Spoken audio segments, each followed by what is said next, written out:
संग्रामपूर नावाचं एक गाव होतं. संग्रामपूरमध्ये 2 म्हाताऱ्या तारा आणि सितारा राहत होत्या. पूर्ण संग्रामपूरमध्ये त्या दोघींचं वाद कायमच चालू असतं. तू काल जे मासे दिले होते त्याच्यामध्ये काहीच स्वाद नव्हतं.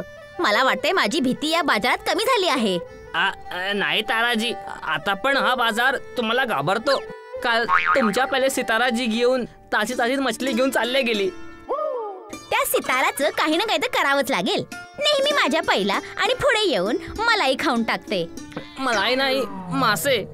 गा बस आणि दुसरीकडून मला मासे घेऊन दे. अब तारा आणि सिताराचा एवढा दरोडा होता की बाजारवाले त्यांच्या एक बोलण्यावर त्यांचं मागितलेलं सामान घेऊन येत होते.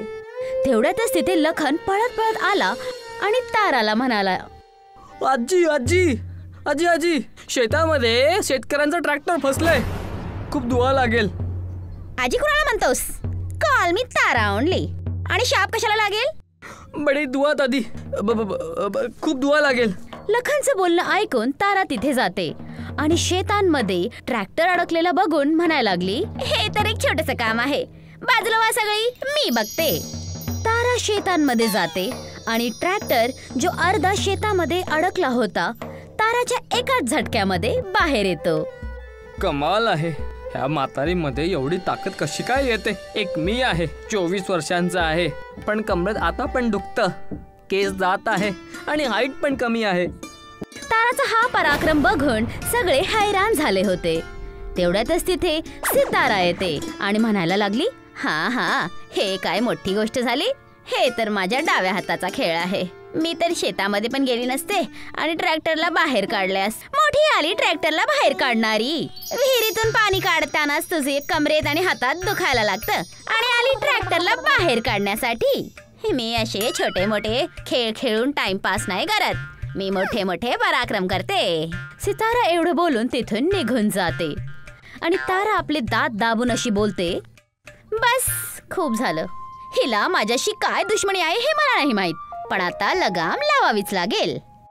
तारा तिथून आपल्या घरी निघून जाते आणि ताजे ताजे मासे बनवायला लागते. आज मी पोट भरून मासे खाणार, ताजे ताजे मासे. फिश करी बनवून आज खूप मजा येईल. एक काम करते, आज तंदुरी फिश बनवते, उद्या करी फिश, नाहीतर फिश फ्राय बनवेल आणि खूप मजा येईल. ताराने पूर्ण प्रकाराने आपल्या घरी तंदुरी फिश बनवली, ज्याची सुगंध पूर्ण गावाभर पसरली आणि सिताराच्या घरी जाऊन पोचली. वाह, काय सुगंध आहे. गावामध्ये कोणीतरी मासे बनवत आहे. जर काय मी हे मासे नाही खाल्ले तर काय अर्थ आहे माझं सितारा होण्यामध्ये. मासे मासे, अरे वा, हे तर तंदुरी मासे आहेत. पण हे सुगंध कुठून यायला लागले? अरे, हे तर सिताराच्या घरातून यायला लागले. ह्या म्हातारेला धडा शिकवायला आत्ता मजा येईल. आत्ता बघा माझा कमाल. तारा बहनजी, तुमचं सोन्याचं मंगळसूत्र खाली पडलं आहे. अरे, इथे तर सोन्याच्या खूप साऱ्या बांगड्या पण आहे. काय म्हटला? सोन्याची काकण मंगळसूत्र? माझंच आहे, मी आताच आले. ही झाली ना काही गोष्ट, आता मजा येईल. तारा जसंच बाहेर जाते, सितारा आपल्याला एकदम छोटं बनवते आणि ताराच्या खिडकीतून आत जाते. हे तर बरं झालं की माझ्या शक्त्या माझ्या बरोबर आहेत आणि सगळेचे सगळे तंदुरी मासे खाऊन टाकते. जे खाऊन ती एक मोठी ढेकर घेऊन सितारा ताराच्या बेडवर आराम करायला लागते. वा, अद्भुत. असंच जीवन तर मला कधीपासून पाहिजे होतं. अशाच स्वादसाठी तर मी या धरतीवर आहे. एखादी मूर्खच असेल जे माझ्या बरोबर मस्करी करत आहे आणि मी पण उगाच लालच मध्ये तिथे गेले. तारा स्वतःशी बोलत बोलत आपल्या खोलीमध्ये जाते आणि तिथे जाऊन बघते की सिताराने सगळे तंदुरी मासे खाऊन टाकले होते आणि बेडवर खूप आरामात आराम करत होती. चोहीकडे माशांचे तुकडे पडले होते. सितारा, तू इथे काय करत आहेस? तुझी एवढी हिम्मत की तू माझे सगळे मासे खाऊन टाकले? सगळे मासे म्हणजे फक्त 4च तर होते. खूपच स्वादिष्ट होते. जसंच सितारा एवढं बोलली, ताराने आपल्या हाताने डायनिंग टेबल उचलून सितारावर टाकून दिलं. सिताराने जेव्हा पाहिलं की तिच्याकडे एक उडताना डायनिंग टेबल येत आहे, तर तिने आपल्या शक्त्यांचा वापर करून स्वतःचं कद खूप छोटं केलं. डायनिंग टेबल एवढ्या जोरात आलं की ताराच्या घरचा टीव्ही त्या डायनिंग टेबलमुळे तुटून गेलं. अच्छा, तर तुला खेळ खेळायचा आहे, चल एकत्र खेळूया. एवढं बोलून सितारा घराच्या बाहेर पळत पळत गेली आणि तारा पण तिच्या मागे पळाली. गावाच्या बाहेर जातानाच सिताराने तिथे ठेवलेल्या रिक्षाला आपल्या हातांनी उचललं आणि सगळे गाववाले हे प्रकरण बघून दंग राहिले. आता तुझा खेळ खतम. आता तू बघ, ह्या गावामध्ये फक्त एकच वाघीण असणार आणि ती आहे मी. एवढं बोलून सिताराने आपल्या हाताने उचललेला तो रिक्षा ताराकडे उचलून टाकला. पण तारा एवढी ताकदवर होती की तिने त्या रिक्षाला एकाच हाताने पकडलं आणि खूप तावाने बोलली, हे मुलांचे खेळ माझ्याबरोबर खेळू नकोस, तुला तर मी. ताराचा राग खूप जास्त वाढला होता. ताराने एक मोठा ट्रॅक्टर उचललाच होता की गावामध्ये राजाचे 2 सैनिक ढोल वाजवत आले आणि म्हणाले, ऐका ऐका ऐका ऐका ऐका ऐका, तुम्ही दोघं आपले कर्तव्य नंतर दाखवाल, पहिले राजाजीचा आदेश ऐका. राजांचा आदेश आहे की गावात एक धावायची स्पर्धा होईल आणि ह्या स्पर्धेत प्रत्येक वयाचा व्यक्ती, मग तो लहान असो म्हातारा असो कुठल्या पण वयाचा असो, भाग घ्यावा लागेल. जिंकणाऱ्याला पुरस्कार मिळेल 100 एकर जमीन आणि एक मोठं घर ज्यात हिरे आणि जवाहरात लागले असेल. ऐका ऐका ऐका. सैनिकांचं बोलणं ऐकून ताराने ट्रॅक्टर खाली ठेवला आणि म्हणाली, ही शर्यत तर फक्त मी जिंकेन, माझ्याशिवाय इथे आहेच कोण, आता मज्जा येईल. ट्रॅक्टर फक्त मी खालीच ठेवला आहे, पण ह्याचं उत्तर मी तुला त्या शर्यतीत देईल. गावाचे सगळे तरुण आणि मुलं त्या शर्यतीत भाग घ्यायला आले. चोहीकडे शर्यतीची धूम मचली होती. मला तर वाटतं की ही स्पर्धा मी जिंकावे, पण ह्या 2 म्हातारींचा मी सामना कसा करील. बघितलं नाही तुम्ही, वयापेक्षा किती जास्त तेज आणि फुर्तिली आहे. माझे डोळे तर विश्वासच करत नव्हते जेव्हा त्या म्हातारीने एका हातानं ट्रॅक्टरला उचललं होतं. हो ना हो, ह्या दोन्ही म्हाताऱ्यांकडे कुठलं ना कुठलं च्यवनप्राश नक्की आहे, म्हणून हे इतके तंदुरुस्त आणि बलवान आहेत. तारा आणि सितारा पण शर्यतीची तयारी करायला लागली. शर्यतीचा दिवस जवळ आला होता. सगळे तरुण आणि म्हातारे प्रतियोगिताच्या लाईनमध्ये उभे राहिले. सगळ्यांनी आपली आपली लाईन पकडली होती. तारा आणि सितारा पण तिथे होत्या. आज जो पण ही स्पर्धा जिंकेल त्याला 100 एकर जमीन आणि एक मोठं घर पुरस्कारात मिळेल. माझी शुभेच्छा तुमच्या सगळ्यांसोबत आहे. आता बघा माझा कमाल. आपली उंची वाढून ही स्पर्धा मी एकाच उडीत जिंकेन. 1 2 3.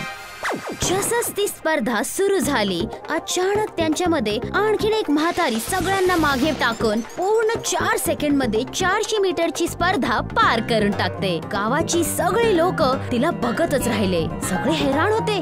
शेवटी ती होती तर कोण? तारा सिताराची तर बोलतीच बंद झाली होती. आई शपथ, ही म्हातारी आहे की चिता? चितापेक्षा पण वेगवान आहे ही तर. 2 म्हाताऱ्या गावात अजून होत्या, आता ही तिसरी कुठून आली अजून? राजा आणि प्रजा हैराणीनं बघत होते. गावाची इज्जत मातीत मिसळली होती. ही ती कांतारा तर नाहीये. मला तर धगधग व्हायला लागलंय. मी चेहरा बघील तर मी तिला ओळखून जाईल. मला तर वाटतं ही तीच आहे. आणि जसंच त्या तिसऱ्या म्हातारीने आपला चेहरा राजा समोर घेऊन दाखवला, तेव्हा तारा म्हणाली, सत्यानाश, ही तर आपल्यासारखीच आहे. या धरतीची तिसरी शक्तिशाली म्हातारी कांतारा. दुसरीकडे राजाने 100 एकर जमीन आणि एक मोठासं घर कांताराला बक्षीस म्हणून दिलं. चोहीकडे कांताराची वाहवाही होत होती. आता मी संग्रामपूर मध्येच राहणार आणि आपलं जीवन हितच काढणार आणि हिते राहून तारा आणि सिताराचं जीवन खराब करील. कांताराच्या गावामध्ये आल्यापासूनच संग्रामपूरमध्ये तिची वाहवाही आणि तिच्या साहसी प्रकरणाची लाट उसळली होती. एवढंच नाही तर राजा पण तिच्या घरी जाऊन तिच्या पराक्रमाची कथा ऐकायचे. आता तारा आणि सितारा एकत्र राहू लागले होते. माहित नाही तुझ्यासोबत राहून वेळेचं माहीतच नाही पडत. असं वाटतं की किस्से ऐकत राहावे. काय सांगू महाराज, माझे किस्से तर कधी संपणारच नाही. आणि आता मला वाटतंय की तुम्हाला आता जायला पाहिजेत. बाकीचे गाववाले आणि सगळे तुमची वाट बघत असतील. राजा तिथून गेला आणि तेव्हाच तारा आणि सितारा तिथे आल्या. ताराच्या हातामध्ये लाल मिरची होती आणि ती आपल्या हातांना मागं ठेवून कांताराच्या घरी जाऊन पोचली. कशी आहेस बहीण? त्या दिवस आम्हाला स्पर्धेत हरवून खूप नाम कमवले आहेस ना तू. अच्छा, तर तुम्हीच आहात त्या दोन्ही म्हाताऱ्या ज्यांनी खूप वर्षापासून गाववाल्यांचं जीवन कठीण करून ठेवलं आहे. हा, आम्हीच आहे ते. आणि जेव्हापासून तू आली आहेस आमचा दरारा संपला आहे. तितक्यातच तिथे लखन येतो आणि कांताराला आपल्या हाताने बनवलेलं चिकन खाडवतो.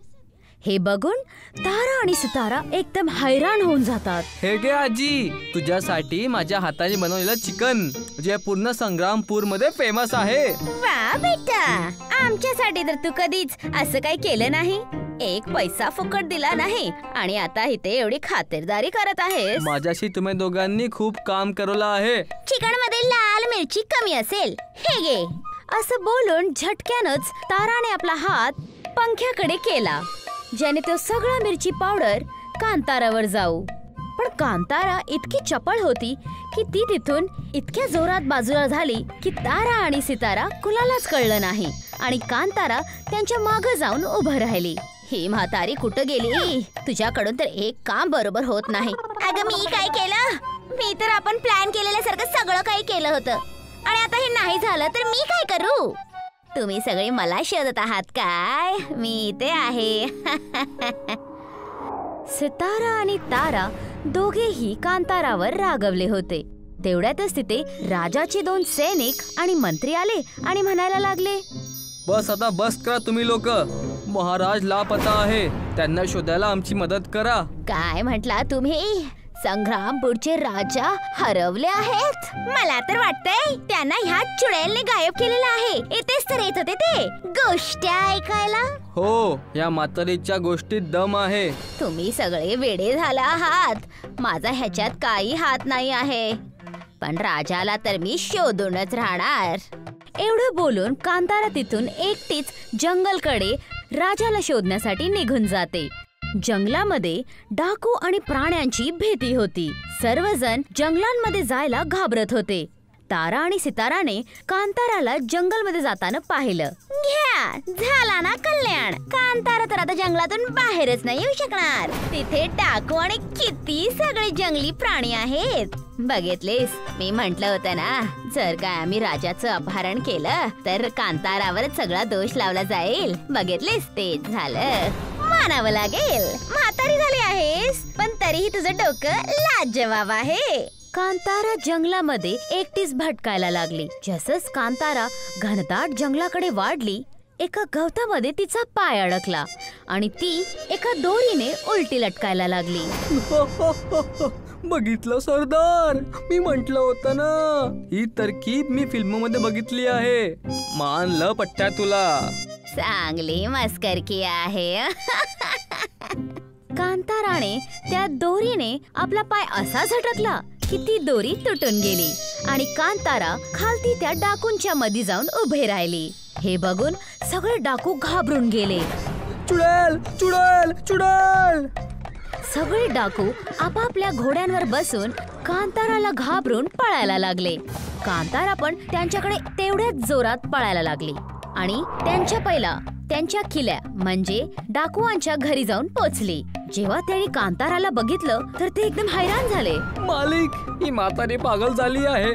ही कुठली साधारण बाई नाही आहे. याआधी ही आपला जीव घेऊन घेईल आपल्याला विचार करावा लागेल की हिचा उपाय काय आहे. हो, तू बरोबर बोललास. तुला काय हवं आहे आमच्यापासून? आम्ही तुझं काय बिघडवलं आहे? तेव्हा जाऊन कांताराने त्या डाकुआंना म्हटलं, तुम्ही खरं सांगा, नाहीतर तुमचं खरं नाही. सांगा, संग्रामपूरचे राजा कुठं आहेत? तुम्ही त्यांना कुठं लपवून ठेवला आहेत? सांगा, सांगा मला. कोण राजा आणि कुठला संग्रामपूर? आम्ही कोणाला अगवा नाही केलं. आमचं अन्न तर यानेच चांगलं चाललं जातं जंगलानी. आम्ही डाकू कमी आणि लकडहारे जास्त आहोत. लाकडं कापू कापू आम्ही आमचा गुजारा करून घेतो. कांतारा समजून गेली होती की त्या डाकुआंना राजाबद्दल काहीच माहिती नाहीये आणि ती आपल्या गावी संग्रामपूरसाठी निघून जाते, जिथे तारा आणि सितारा दोघीही कांताराचं जंगलाबाहेर वाट बघत होत्या. आज जर काय जंगलच्या बाहेर ती आली तर मी या म्हातारीला सोडणार नाही. तू विसरत आहेस, ती आमच्याहून जास्त हुशार आणि ताकदवर आहे. तिच्याकडे पण आपल्यासारख्याच शक्ती आहेत, जे आमचा नुकसान करू शकते. कांतारा त्या दोघींना जंगलाबाहेर बघून समजते की तारा आणि सिताराचंच राजाच्या अपहरणमध्ये हात होता. मला तुम्हा दोघांची युक्ती समजली आहे. तुम्हा दोघींनीच राजाचं अपहरण केलं आहे, ज्यामुळे मी हे गाव सोडून जाऊ शकू. पण असं अजिबात नाही होणार. तुम्हा दोघांना तर आता मी सोडणार नाही. तू वाटतं विसरत आहेस की माझ्या बरोबर सितारा आहे आणि आम्ही दोघी मिळून तुझं जीवन कठीण करून टाकणार संग्रामपूर मध्ये. तारा आणि सितारा आता एक झाल्या होत्या. ताराने जमिनीतून एक झाड उचललं आणि कांतारावर टाकून दिलं. कांतारा आपल्या तीव्र वेगाने तिथून बाजूला झाली. दुसरीकडे सिताराने आपला कद खूप मोठा केला आणि कांताराला आपल्या मोठ्या मोठ्या हाताने धरायला लागली. तू आता बघ, आता तुला कळेल की मी कोण आहे. कांतारा सितारा आणि ताराला बघून अजिबात नाही घाबरली आणि त्यांच्याकडून वाचून ती गावाच्या एकदम मधोमधी चौरस्त्यावर जाऊन पोचली. कांतारा चौरस्त्यावर खूप वेगाने गेली. तारा आणि सितारा पण त्या चौरस्त्यावर पोचतात. आता सिताराने आपला रूप पहिल्यासारखा केला होता. या बहिण्यांनो, या माझ्या जवळ. आता माझा कमाल बघा. काय झालं आजी? काय झालं? इथे सगळे गाववाले आणि मंत्री पण एकत्रित होते, ज्यांना बघून तारा आणि सितारा बोलल्या, या म्हातारीनेच राजाचं अपहरण केलं आहे. हा, आणि आम्ही हिचं पाठलाग करत होतो आणि ही पळत ह्या चौरस्त्यावर आली. आता दूधचं दूध आणि पाणीचं पाणी होईल. कांतारा तारा आणि सिताराला मधी उभं करून त्यांच्या चोहीकडे गोल गोल फिरायला लागली, ज्यामुळे तारा आणि सितारा चक्कर खाऊन खाली जमिनीवर बसल्या. अरे देवा, अरे देवा, आमची चूक आहे. आम्हाला माफ करा, आम्हाला माफ करा. मला तर चक्कर येत आहे, मला तर चक्कर येत आहे. हे सगळं काय होत आहे? कोणी आम्हाला समजावेल? आपली चूक मान्य करून सितारा आणि तारा म्हणाली, राजाचं आम्हीच अपहरण केलं आहे. पण का केलं? आम्हाला ह्या कांताराची वावा बघवत नव्हती, म्हणून आम्ही असं केलं. मंत्रीने तारा आणि सिताराला बंदी बनवून तुरुंगात टाकलं. जाता जाता तारा कांताराला बोलली, आज तर तू वाचलीस, पण विसरू नकोस, आम्ही परत येणार आणि मग तुझी काही खैर नाही. तुरुंग असलं तर काय झालं, मी जर काय पाताळ लोकात पण असते ना, तर बी तुला सोडले नसते. मंत्री आणि कांताराने मिळून राजाला बंदिवासातून मुक्त केलं आणि त्यांना त्यांची राजगद्दी सोपून दिली, ज्यामुळे राजा कांताराची प्रशंसा करू लागले. तारा आणि सिताराला तुरुंगात काही दिवस गेले होते. एक दिवस भरलेल्या सभेमध्ये मंत्री जोरात ओरडत आले आणि म्हणाले, महाराज, महाराज, तारा सितारा जेल मधून फरार झाले आहे आणि कांतारा पण आम्हाला कुठे नजर येत नाही आहे. आता कुठला नवीन कारनामा होणार आहे? माझं तर मन घाबरतंय. काही दिवस गेले होते. सितारा आणि तारा तुरुंगातून पळून गेले होते. पूर्ण संग्रामपूर राजाच्या दरबारमध्ये उपस्थित होतं. महाराज, पूर्ण संग्रामपूर तारा सितारा आणि कांताराचा शोध घेत आहे. संग्रामपूर वासियांची चिंता मला पण होत आहे. माहित नाही ते परत आल्यावर काय काय होणार. म्हणून महाराज, माझा सुझाव हे आहे की त्या तिघांना आपण ह्या गावातून बेदखल करून द्यायला हवं. मंत्री, तू शुद्धीत तर आहेस? तू सगळं काय बोलतोय हे? ते तिघं आपल्या गावाची आन बान आणि शान आहे. ते तिघं आपल्या गावात राहिल्यामुळेच दुसऱ्या गावाशी आपला युद्ध होत नाही. राजा आणि प्रजामध्ये एवढं सगळं बोलणं होतच होतं की तिथे राजाचा एक सेनापती पळत पळत आला आणि म्हणाला, महाराज, आपल्या गावावर धूमपूरच्या राजा आणि त्याच्या सेनांनी वार केला आहे. ज्या गोष्टीची मला भीती होती तेच झालं. सगळ्या राज्यात आपत्काल घोषित करा आणि तुमच्या सोबत जितके पण संग्रामपूरचे जवान आहे त्या सगळ्यांना युद्धाची सामग्री द्या. तसं तुम्ही म्हणाल महाराज, आम्ही त्यांच्याशी युद्ध करायला पूर्णपणे तयार आहोत. मी संग्रामपूरमध्ये दुसऱ्या राजाला येऊ देणार नाही. सगळ्यांना मातेत मिळवून टाकील. हो बरोबर, आम्ही संग्रामपूरच्या रक्षेसाठी नेहमी तयार आहोत. धूमपूरचा राजा युद्धभूमीमध्ये आला होता आणि तिथून घोषणा करायला लागला, वाटतंय संग्रामपूरमध्ये आता कोणी शूरवीर नाही उरलंय. कसा उरेल? त्या दोघी म्हातारी ज्या गेल्या, नेहमी आम्ही त्यांच्या भीतीमुळे वार करत नव्हतो, पण आता पूर्ण संग्रामपूर आमचं. धूमपूरचा राजा संग्रामपूरवर हमला करणारच होता की युद्धभूमीमध्ये कांतारा आली, जिला बघून धूमपूरचा राजा म्हणाला, आता हे कोण आहे? रथांनी ह्या म्हातारीला ओढून टाका.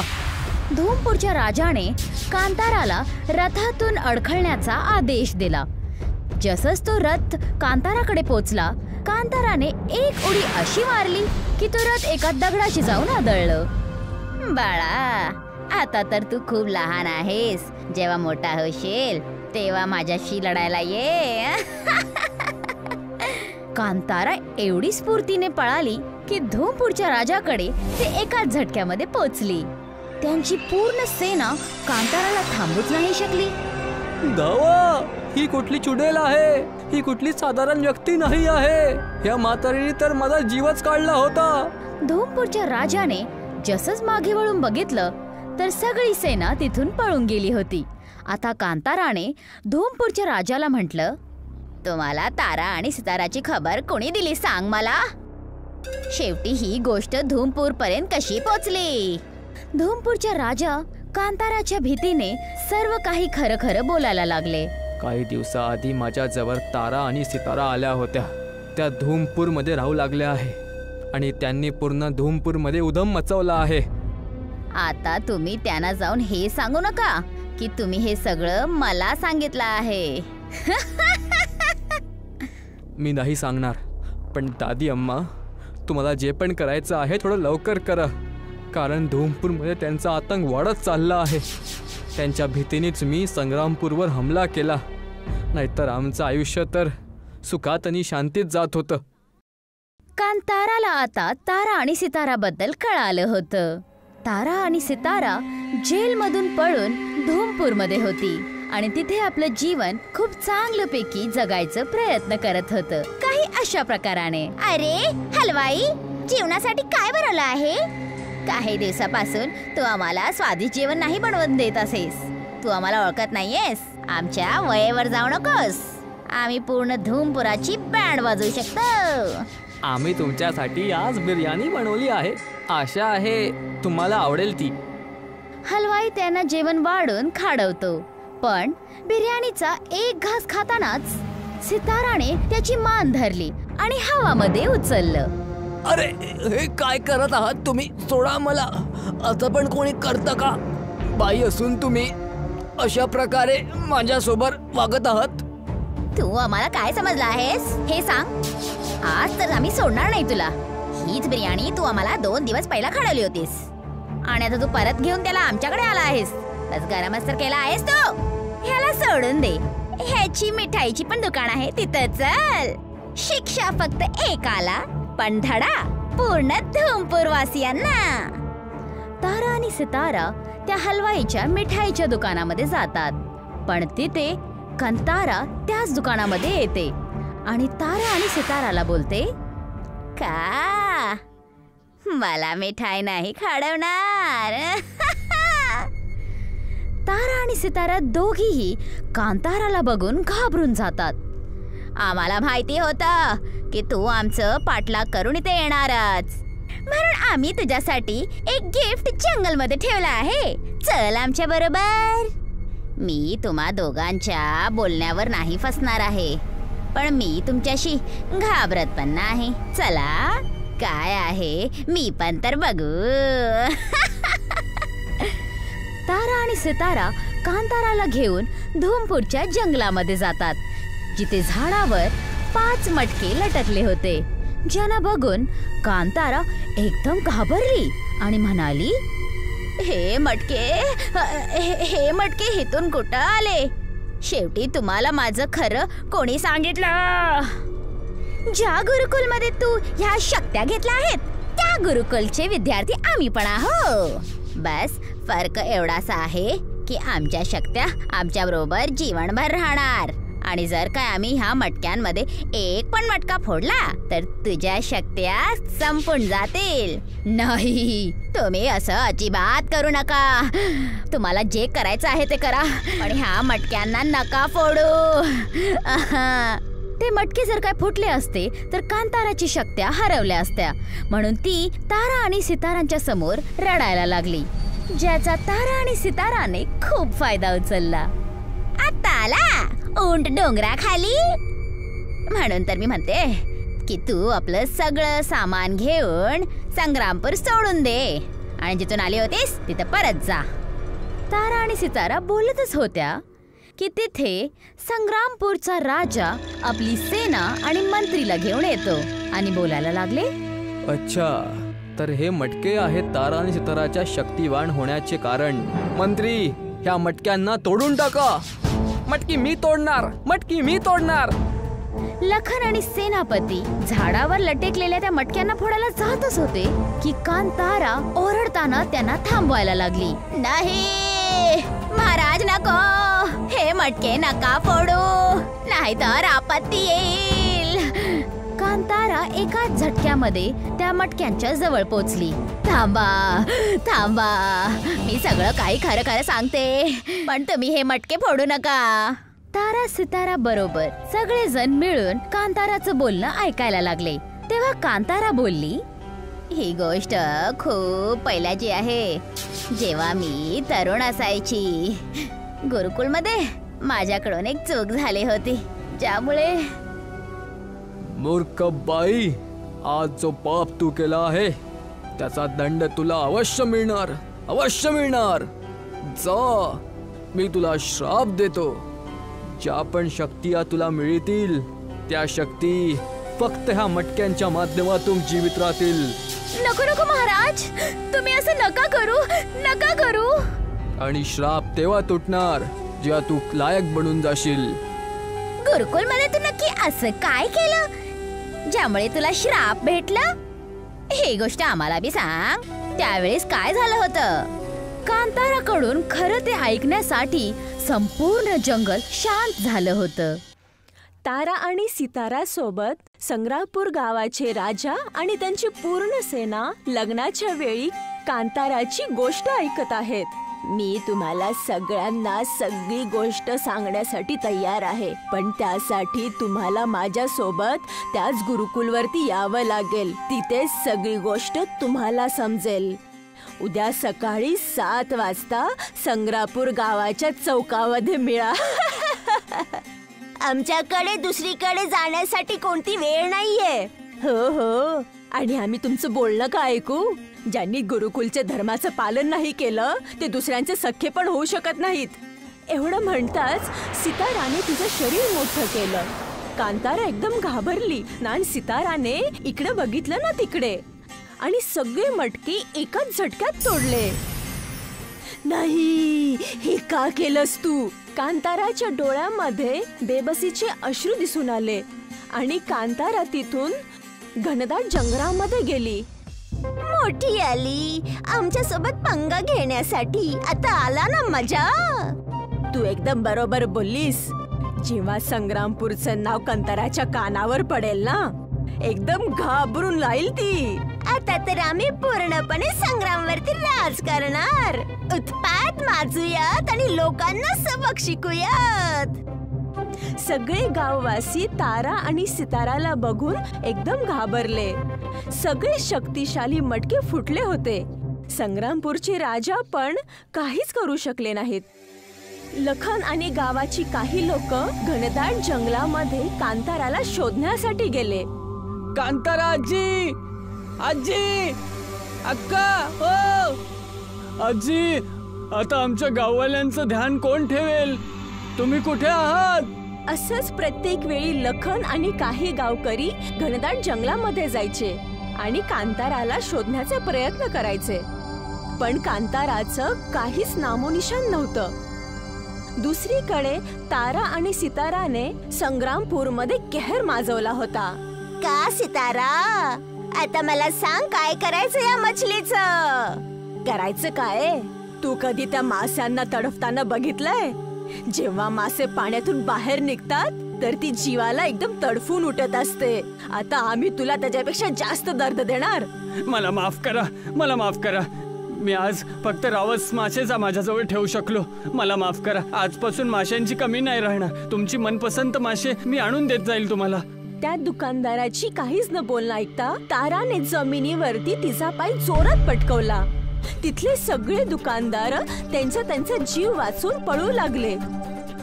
म्हातारी वेडी झालीये, पळा! सगळेच्या सगळे बाजार सोडून पळा. म्हातारी वेडी झालीये. बघितल्यास माझा कमाल की अजून दाखवू? नाही नाही, तुम्हाला जेवढे मासे पाहिजेत मी आणून देतो. मी असा गेलो आणि असा आलो. मी तुमचे डोळे झाकूच तर वापस येऊन जातो. चला, आता ह्याचं काम तर चालत झालं. असं पण संग्रामपूरमध्ये तारा आणि सीतापूरने त्यांचा हक्क गाजवायला चालू केलं होतं. संग्रामपूरचे सगळे गावकरी एकदम घाबरून राज दरबारामध्ये गेले आणि त्यांची चिंता राज दरबारामध्ये सांगू लागले. महाराज, या गावाला वाचवा, संग्रामपूरला वाचवा. त्या दोघा म्हातारींनी संग्रामपूरला बर्बाद करून टाकले. अरे लखन, तुला आता काय झालं? सगळं तर नीट चाललंय. तुझा व्यापार एकदम चांगला आणि सफल चाललाय. तू एवढा का परेशान झालायस? त्या तारा आणि सितारेने पूर्ण गावामध्ये हल्लाबोल केलाय. कोणीच त्यांना थांबवू नाही शकत आहे. सगळ्या जागी त्यांनी उत्पात माजवला आहे. राजा सगळ्यांचं बोलणं ऐकून विवश झाला आणि एकदम सरळताने म्हणाले, मी तुमच्या सगळ्यांचं बोलणं समजू शकतो, पण आपल्या संग्रामपूर वासियांना एक गोष्ट समजावी लागेल. गावामध्ये काहीही संकट आलं तर तारा आणि सितारा आपल्याला त्यामधून वाचवतात. तर भला आपण त्यांना कसं काढू शकतो इथून? तर एवढा आतंक तर त्यांचा आपल्याला सहन करावाच लागेल. राजा त्यांचं बोलणं प्रजासमोर ठेवतच होते की तेवढ्यात तिथे सेनापती म्हणू लागले, महाराज, महाराज, आपल्या गावामध्ये धुमपूरच्या राजाने परत हमला केला आहे आणि तो एका खूप मोठ्या भयानक गोष्टीसोबत आपल्या राज्यामध्ये आला आहे, ज्याचं काही तोडच नाहीये. शिपायांनो, तैनात व्हा. आपल्याला अशीच हार नाही मानायची आहे. आपण तर त्यांना धूळ चाटूनच राहू. राजा त्याच्या पूर्ण सेनेसोबत युद्धभूमीमध्ये जातात. जसं युद्धभूमीमध्ये सगळे पोहोचले, तिथलं दृश्य बघून सगळे हैराण झाले. कोण म्हणतं की वाघ हरून जातो? जेव्हा वाघ एक पाय मागे जातो ना, तेव्हा तो शिकारीसाठी मागे घेत असतो, ताकी तो आपला शिकार बरोबर करेल. पण तू तर गिधाड आहेस.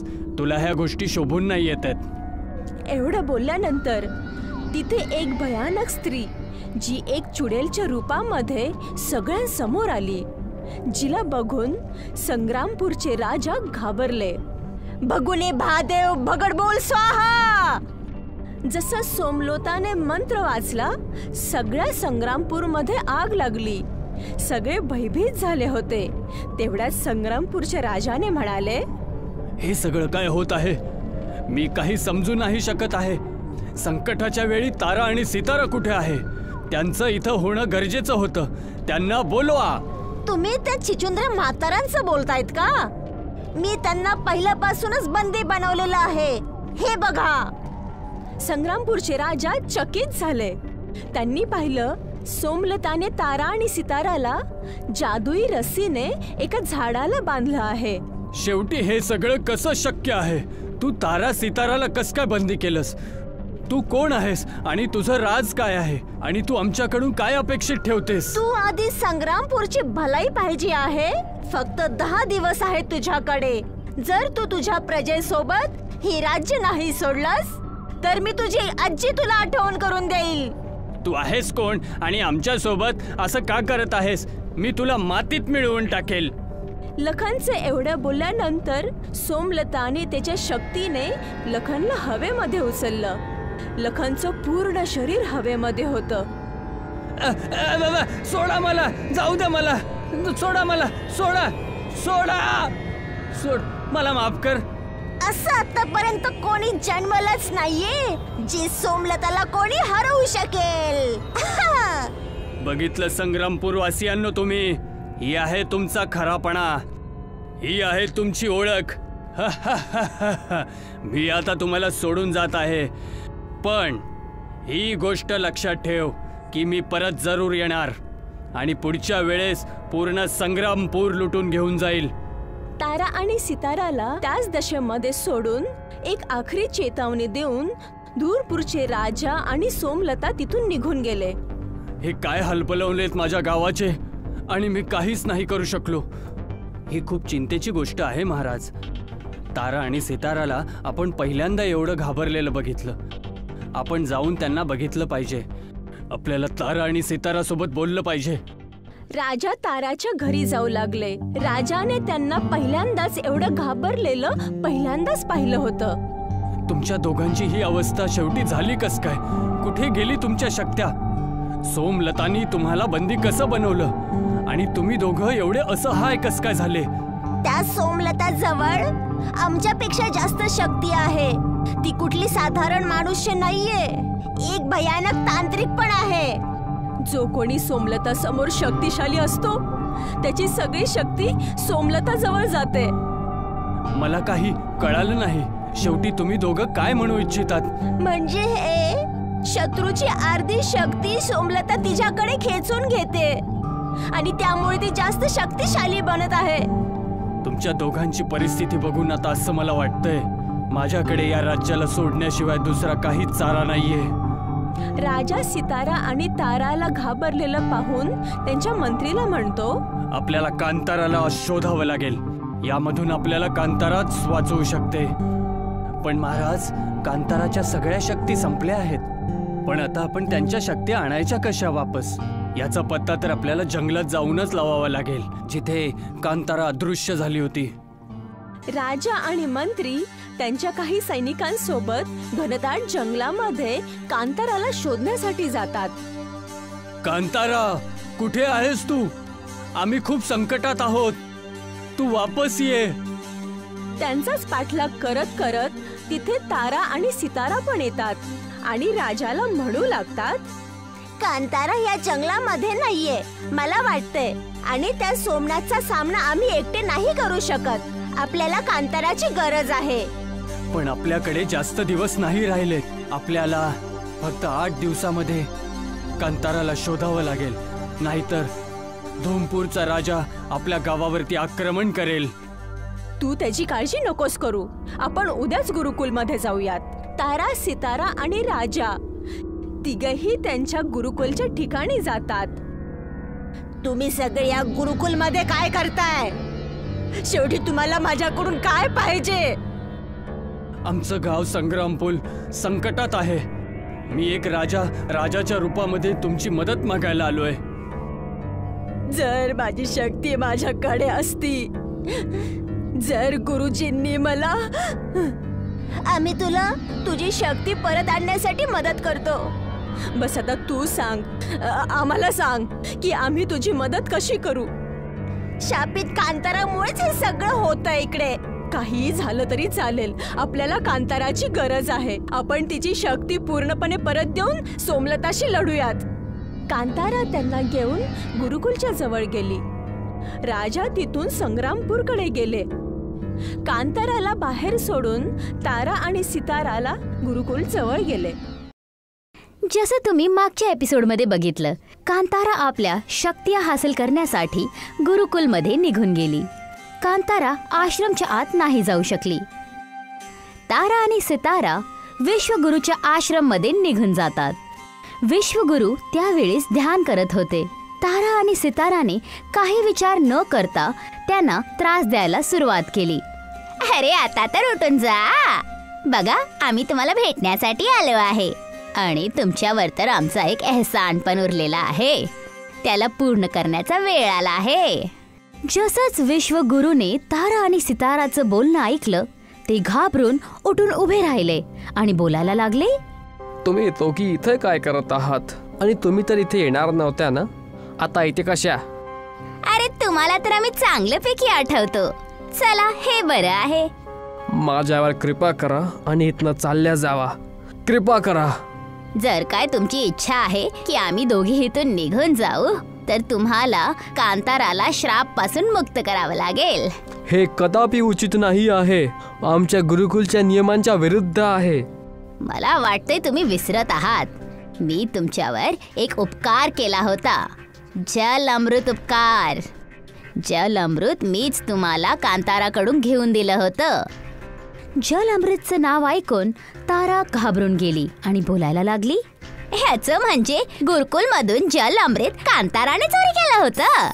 तारा, सितारा, कांतारा आणि सोमलता जेव्हा गुरुकुलमध्ये होत्या तेव्हा कांतारा वयानं मोठी आणि खूप चालाक होती. तेव्हा विश्वगुरु म्हणाले, ह्या गुरुकुलला सुरू करून आपल्याला पूर्ण 100 वर्ष झाले आहे आणि म्हणून मी आज इथे उभं आहे. आणि म्हणूनच आजच्या शुभ अवसरवर मी तुम्हा सगळ्यांना इथे बोलवलं आहे. पण तुम्ही तरी आम्हाला 100 वर्षाचे नाही दिसत. हे कसली गोष्ट करत आहात तुम्ही? आता जर काय कोणी गुरुकुल आणि विश्वगुरु बद्दल काही पण बोललं तर मी स्वतः त्याला दंड देईन. तेव्हा जाऊन विश्वगुरुने जल अमृत बद्दल सांगितलं. ह्या गुरुकुलचा जो पण विद्यार्थी सगळ्यात सफल आणि गुणी असेल, आम्ही त्याला हे जल अमृत देऊ. हे जल अमृत तर मलाच भेटणार. मोठी आली जल अमृत घेणारी. माझ्याहून जास्त चालाक आणि ताकदवर कोणच नाहीये. ह्या जल अमृतला तर मीच हासिल करणार. सगळे झोपल्यानंतर मीच त्याला घेऊन जाईल. ह्या गुरुकुलमध्ये किती वर्षापासून आहे मी, आणि ह्या छोट्या छोट्या बावल्या कुठून घेऊन जातील जल अमृत? कसं पण छलने किंवा बलने. त्या रात्री सगळ्यांच्या झोपल्यानंतर सोमलता जल अमृत चोरी करण्यासाठी विश्वगुरूच्या खोलीमध्ये जाते आणि तिचं पाठलाग करताना कांतारा पण तिथे गेली. जल अमृत विश्वगुरूच्या खोलीमध्ये शक्तियांमध्ये कैद होतं. सोमलता आपल्या शक्तियांनी त्या कैदला तोडून जल अमृत प्यायला सुरू करते. जसंच सोमलताने जल अमृत प्यायला सुरुवात केली, गुरुकुलची धरती कापायला लागली. ज्याला बघून सोमलता तिथून पळून गेली आणि कांताराने त्या जल अमृतला उचललं आणि हे विश्वगुरूने पाहिलं. पाप, तुम्ही पाप केलं, घोर पाप केला तुम्ही. आतापासनं तू ह्या गुरुकुलची सगळ्यात श्रापित विद्यार्थी बनली. आतापासून तुझ्या शक्ती ह्या मटकीत कैद होऊन जाईल, जोपर्यंत तू आपल्या पापाचा प्रायश्चित नाही करत. नाही नाही, मी बस आनंदात जल अमृतला पिलंय. जा इथनं, जा, चालली जा, आणि परत वळून ह्या गुरुकुलमध्ये कधी नको येशील. एवढं ऐकून तारा आणि सितारा पण तिथे पोचतात. कांताराकडून सिताराने जल अमृत घेतलं आणि विश्वगुरूला देऊन टाकलं. विश्वगुरूकडून श्राप घेऊन कांताराने गुरुकुल त्यागलं आणि दुसऱ्या जागेटी जाऊन राहायला लागली. पण गुरुजी, ह्याचा काहीतरी उपाय असेल ना, कांताराच्या शक्त्या परत घेऊन येण्याचा? नाहीतर आमचा हाल बेहाल होऊन जाईल. अशी कुठली अनहोनी तारा आणि सिताराच्या डोक्यावर मंडरावत आहे? गोष्ट काय आहे नक्की? तुम्ही का चिंतित आहात? तेव्हा जाऊन तारा आणि सिताराने सगळं काही विश्वगुरूला सांगितलं. काय म्हटलं तुम्ही? सोमलता? वाटतं तुम्हाला माहित नाही. सोमलता ह्या गुरुकुलची सगळ्यात हुशार विद्यार्थी होती, पण तिच्या अहंकारामुळे आम्हाला तिला गुरुकुलमधून काढावं लागलं. तिला तिच्या शक्तीवर खूप अहंकार झाला होता. दुसऱ्यांच्या शक्ती ती आपल्या ताब्यात घेऊ शकते. म्हणून आमची इच्छा आहे की तुम्ही आमची ह्याच्यामध्ये मदत करा. कांताराच्या श्रापापासून मुक्त व्हायचा एकच उपाय आहे. गुरुकुलच्या बाहेर एक शक्तिशाली खजुराचं झाड आहे. त्याची उंची 200 फीट आहे. तुम्हाला तिथनं जाऊन एक मटका काढायचा आहे, जे असंभवच आहे बिलकुल. आणि त्या मटक्याला तोडून त्यात ठेवलेलं जल कांताराला पाजावं लागेल. तेव्हा जाऊन कांताराच्या शक्ती परत येतील. तारा आणि सिताराने सगळं काही खरं आणि रहस्य जाणून घेतलं होतं आणि कांताराच्या शक्त्या घेऊन येण्यासाठी ते त्या खजूरच्या झाडाकडे जातात. बस एवढीशी गोष्ट. सिताराने आपली उंची खूप मोठी केली आणि त्या खजूरच्या झाडावरून तो मटका काढून जमिनीवर ठेवला. मटका पूर्ण हिऱ्या आणि जवाहराताने भरला होता. आपल्याला ह्या जादुई मटक्याला तोडावं लागेल. हे समोर पडलेले हिरे जवाहरात लोभाचे प्रतीक आहेत. आपल्याला ह्याला तोडावं लागेल. आता बघा माझा कमाल. ताराने आपला वजनदार त्या मटक्यावर मारला. संपूर्ण धरती कापायला लागली. आकाशात पक्ष्यांची चहलपहल होऊ लागली. तेव्हा सिताराने जादुई मटक्यामधून एक मटका पाणी काढलं. ह्याला लवकरात लवकर आपल्याला कांताराला पाजवावं लागेल. लवकर चल. तारा आणि सिताराने जाऊन कांताराला जादुई मटक्याचं पाणी पाजवलं, ज्याने कांताराचं सगळं श्राप खतम झालं. तेव्हा त्यांना विश्वगुरु म्हणाले, तुम्ही सगळ्या तुमच्या लक्ष्याला प्राप्त करणार. सगळे प्रसन्न चित्त राहा तुम्ही. त्या सोमलताकडून मी बदला नक्की घेईल. मी सांगेल की खरी गुरुकुलची छात्रा कोण आहे. चल आता बस पान कर. आपल्याला त्या सोमलताकडून आपला बदला घ्यायचा आहे. लवकर चल. आपल्या तीव्र वेगाने आम्हाला तिथे घेऊन चल. कांतारा तारा आणि सिताराला घेऊन संग्रामपूर गावाला निघून जाते, जिथे राजा आणि प्रजा सगळेजण त्यांची वाट बघत होते. त्यांना बघून राजा त्यांना म्हणतो, पूर्ण 10 दिवस होऊन गेले आहे. सकाळ होण्यात काहीच वेळ उरला आहे. अर्ध्यापेक्षा जास्त गाववाले आपला संग्रामपूर सोडून चालले गेले आहे. काही वेळात धूमपूरचे राजा सोमलताला घेऊन इथे येऊन जातील आणि आमच्या पूर्ण राज्यावर ताबा करून घेतील. सकाळ होणारच होती. धूमपूरचा राजा आणि सोमलता तिथे आपल्या सेनाबरोबर येऊन पोचतात.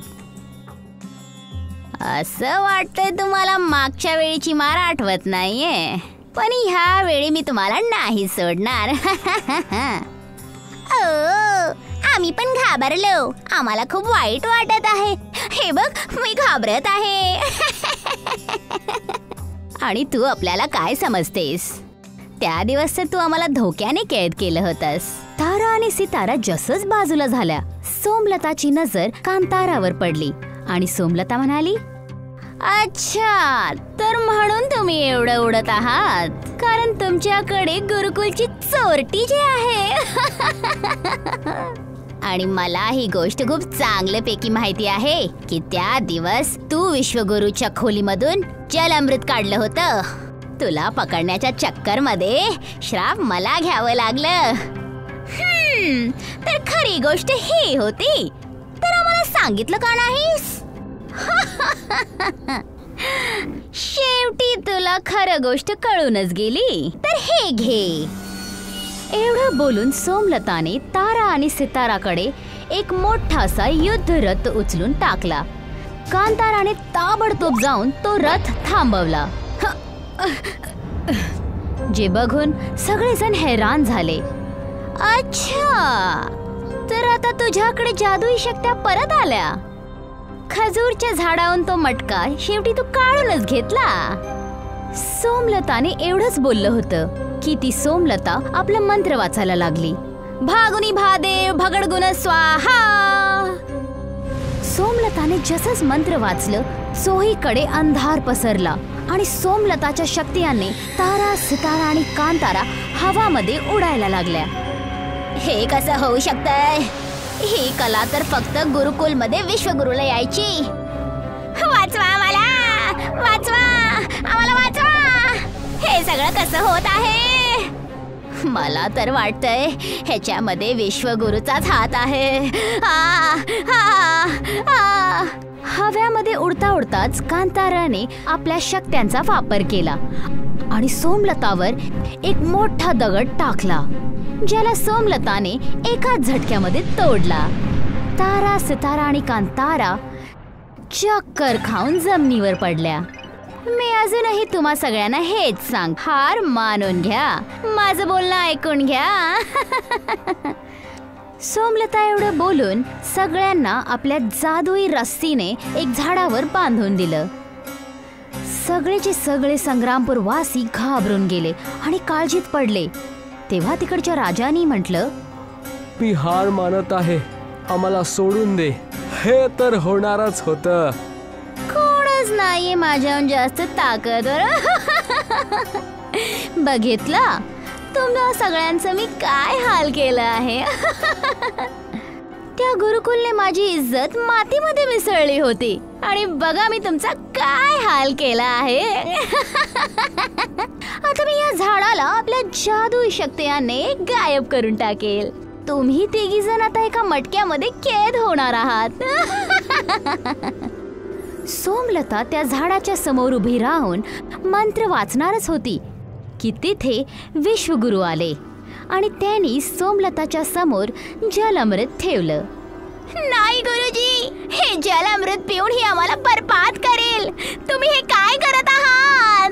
मी आपल्या पापांचा प्रायश्चित करत आहे, अजून काही नाही.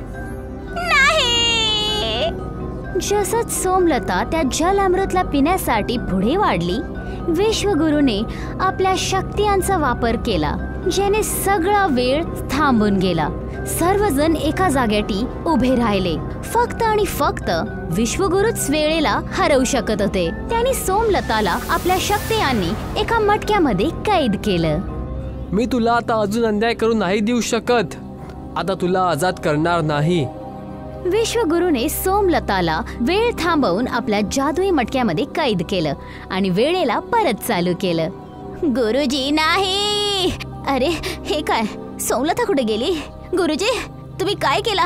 हे सगळं कसं झालं? सोमलता माझीच मुलगी आहे आणि सोमलताच्या अहंकाराच्या चालताच मी तिला ह्या मटक्यात कैद केलं आहे.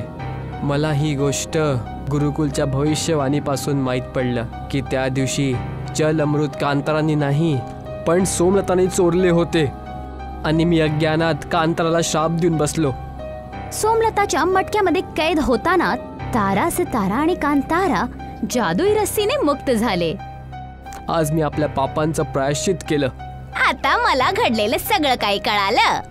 तुम्हाला तुमच्या मुलगी होण्याच्यामुळे कांताराला श्राप द्यावं लागलं, जेणेकरून गुरुकुलाचा आदर्श कायम राहो. सगळं गोष्ट ऐकून कांतारा बोलली, गुरुजींनी सोमलताला सजा दिले. आता आम्हाला धूमपूरच्या राजाला सबक शिकवावं लागेल. मग काय होतं, तारा सितारा आणि कांताराने मिळून आपल्या शक्तियांना दाखवायला सुरुवात केली. सिताराने आपली उंची वाढवली आणि सैनिकांना आपल्या हाताने गावाच्या बाहेर उचलून टाकून दिलं. सोडून द्या आम्हाला, वाचवा, सोड आम्हाला सोड, वाचवा. दुसरीकडे कांतारा धूमपूरच्या राजाच्या चोहीकडे गोल गोल फिरायला लागली, ज्याने धूमपूरचा राजा चक्कर खाऊन जमिनीवर खाली पडला. मला माफ करून दे, माझ्याकडनं खूप मोठी चूक झाली आहे. मी परत संग्रामपूरकडे नजर डोकावून बघणार पण नाही. ह्यानंतर धूमपूरमध्ये सुख आणि शांती पसरली होती. संग्रामपूरच्या राजाने तिघींना तारा सितारा आणि कांताराच्या सन्मानमध्ये एक कार्यक्रम ठेवला. विश्वगुरु आपल्या गुरुकुलमध्ये परत निघून गेले आणि आपल्या ध्यानामध्ये मगन झाले. आम्ही तुम्हा सगळ्यांना एक गोष्ट सांगू इच्छितो. आज तारा सिताराने कांताराच्या सन्मानमध्ये मी चांगले मासे बनवले आहे, म्हणून सगळे गावकरी येऊन जाल. हे मासे तर मीच खाणार. मोठी आली मासे खाणारी, मी तुला खायला नाही देणार. तारा आणि सितारा मासे खाण्यासाठी एका दुसऱ्याकडून भांडायला लागल्या. तेव्हा कांतारा म्हणाली, ह्या दोघी नाही सुधारणार. बोलण्यासाठी तर खूप चतुर आणि समजदार आहेत, पण शेवटी आहे तर लहान मुलीच ना.